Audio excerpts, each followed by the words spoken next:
जो आप डल लेक देख रहे हैं, इसी जगह पर आसमान में जो एयर डिफेंस सिस्टम है उसने उस ड्रोन को मार गिराया, जिसके बाद तमाम फोर्सेस अंदर गई और रेस्क्यू करके वो जो इक्विपमेंट है उसको बाहर निकाला गया और अब वो सीआरपीएफ और इंडियन आर्मी के कब्जे में। हालांकि आप इस लोकेशन को समझेंगे तो बेहद टूरिस्ट स्पॉट है, आसपास तमाम रेजिडेंशियल इलाके हैं, जो कि राजभवन भी यहां से बेहद नजदीक है। तो किस तरीके से रिहायशी इलाकों को पाकिस्तान ड्रोन के जरिए टारगेट कर रहा है, और यही सबसे बड़ा कारण है। और श्रीनगर में इस वक्त मेरी मौजूदगी है, क्योंकि डल लेक में भी रेस्क्यू जो अब से कुछ देर पहले ही खत्म हुआ और तमाम जो ड्रोन है वो यहां से रिकवर किए गए, जिसको न्यूट्रलाइज करके मार गिराया था। लेकिन श्रीनगर इस लिहाज से महत्वपूर्ण, क्योंकि कल हमने देखा कि जम्मू एयरबेस पर किस तरीके से ड्रोन से हमले किए गए, लेकिन सुबह होते ही लगातार एक के बाद एक 10 ऐसे धमाके सुनाई दिए, जिसमें से एक इसी डल लेक के पास का धमाका था, जिसके जब सर्च किया गया तो धुआं निकलता हुआ एक जो इक्विपमेंट है वो बाहर आया। हालांकि इनिशियल वो ड्रोन के तौर पर ही देखा जा रहा है, लेकिन सबसे बड़ी बात, भारत लगातार बोल रहा है कि हम आपके रिहायशी इलाकों को टारगेट नहीं कर रहे हैं, हमारी लड़ाई सिर्फ और सिर्फ आतंकवाद के खिलाफ है।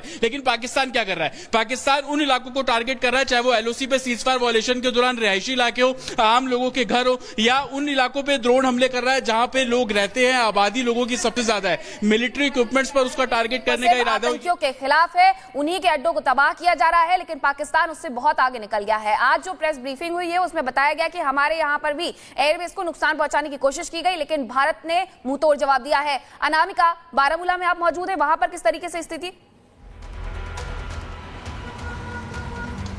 देखिए, बारामूला में मेरी मौजूदगी है और जो जिक्र अभी फिलहाल जतिन कर रहे थे कि किस तरीके से डल झील के आसपास के इलाकों में जो शेल्स पड़े मिले हैं, उसी को लेकर बड़ी खबर जो देने जा रही हूं मैं। श्रीनगर में जो कंट्रोल रूम बनाया गया था, अब उसको ज्यादा एक्टिव कर दिया गया है।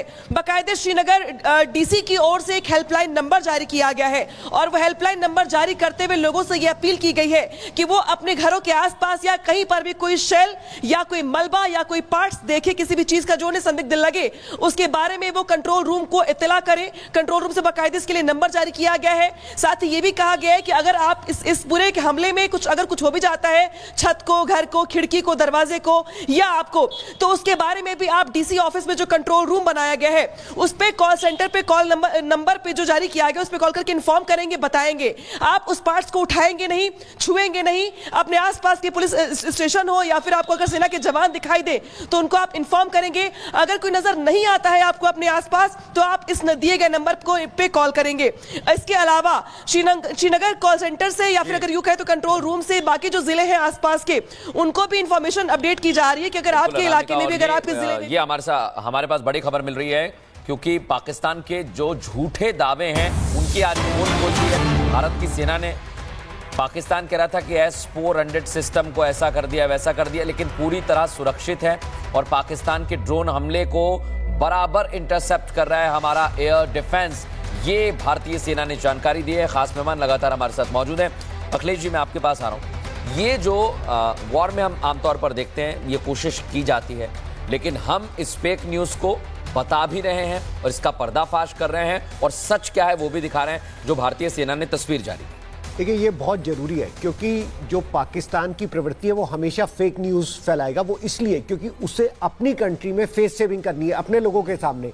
अभी अगर आप शुरू से देखेंगे ड्रोन का अटैक क्यों हो रहा है, मैं 1 मिनट दर्शकों को समझाना चाहूँगा कि अभी पाकिस्तान पूरा ड्रोन अटैक कर रहा है, 2 दिन लगातार हुआ है। वो इसलिए हुआ, फर्स्ट डे इंडिया ने मिसाइल से हमला किया, उसके जवाब में जब पाकिस्तान ने मिसाइल डाली तो एक भी मिसाइल उनकी अपने लक्ष्य पे नहीं पहुंची, क्योंकि हमारा जो इंटीग्रेटेड एयर डिफेंस सिस्टम है, जिसमें S-400 आकाश और 8 गन्स है, जो एयर डिफेंस की गन, उन्होंने उसको पूरा बर्बाद कर दिया। वो समझ गया कि वो मिसाइल्स के थ्रू हमला नहीं कर पाएगा, इसलिए उसने ड्रोन की जो ये यूज करा, और वो किस लिए करा है, ये उसने हमास से ये टेक्नोलॉजी ली है। हमास यही कर रहा है इजराइल के साथ। इजराइल के पास एक one of the best air defence system है, जिसे हम आयरन ड्रोन बोलते हैं, लेकिन उसमें भी अगर आप बहुत सारे ड्रोन एक साथ भेजो तो उसमें से कुछ इन्फिल्ट्रेट कर सकते हैं। ठीक है, हमने उससे सबक लेके जो अपना एयर डिफेंस सिस्टम बनाया है, उसको हमने इस तरह से बनाया है कि वो हर 4 लेयर में एक्ट करता है। हर 4 लेयर में एक्ट करता है। सर, महत्वपूर्ण बात आप कर रहे हैं, लेकिन एक बार फिर से हम उस प्रेस कॉन्फ्रेंस की क्लिपिंग सुनवा देते हैं, जिसमें भारतीय सेना की तरफ से बताया जा रहा है कि कैसे पाकिस्तान में मिस इन्फॉर्मेशन को स्प्रेड किया जा रहा है, झूठी बातें की जा रही हैं, झूठे दावे किए जा रहे हैं, लेकिन असल में तस्वीर क्या है वो सुनिए। पाकिस्तान ने मिस इन्फॉर्मेशन का सहारा लेते हुए आदमपुर स्थित S-400 प्रणाली, सूरतगढ़ व सिरसा के हवाई अड्डों, नगरोटा के ब्रह्मोस बेस, देहरागिरी के तोपखाना पोजीशन तथा चंडीगढ़ के अग्रिम गोला बारूद डिपो को नष्ट करने के झूठे दावे सोशल मीडिया पर फैलाए।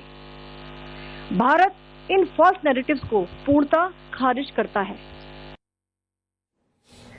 तो सेना ने बता दिया है, जी जी बिल्कुल मृदुल, सेना ने बता दिया है कि हमारे जो इन्होंने कहा था कि हमारे बहुत क्रूशियल एयर बेसिस को इन्होंने निशाना बना लिया है, हमारे कोई भी क्रूशियल एयर बेस को नुकसान नहीं पहुंचा है और पाकिस्तान का झूठ ऐसे में फिर से एक्सपोज होता दिखाई दे रहा है, क्योंकि ये बड़ी बड़ी बातें कर रहे हैं और इसी तरह की बड़ी बड़ी बातें ये करते रहते हैं।